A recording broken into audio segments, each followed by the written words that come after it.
কাকা গুড় কি আপনি বিক্রি করার জন্য আমি আনেন নাকি? গুড় বিক্রি করার জন্য কিনেছি, আমি ভালো। আপনি কোথায় বিক্রি করেন? এখানে বিক্রি করেন? না, আমি হয়তো ওই হরিণাকুণ্ডুরের আশপাশ এইসব হচ্ছে বিভিন্ন জায়গায় নিয়ে যায়।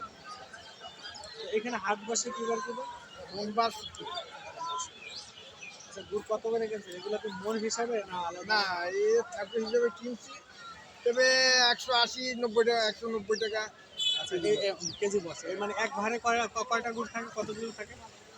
এই 12 কেজি থাকে, 12.5 কেজি থাকে, 13 কেজি থাকে, 10 কেজি থাকে। বিভিন্ন। আসলে খাঁটি গুড় চেনার উপায়। হ্যাঁ, খাঁটি গুড়, খাঁটি গুড় আছে। আমরা খাঁটি গুড় চিনব কিভাবে? না, আসলে আমাদের শহরে আমি আপনি দেখলে আমি চিনি, গুড় দেখলে আমি বলতে পারি, কাঠি মারলেও বুঝতে পারি, খালেও বুঝতে পারি। এগুলো কাঠি মেরে মেরে দেখছেন। হ্যাঁ, কাঠি। আজকে একটু বাজার কম ছিল না বেশি? আজকে বাজার বেশি, আজকের বাজার খুব বেশি। আজকে বাজার বেশি।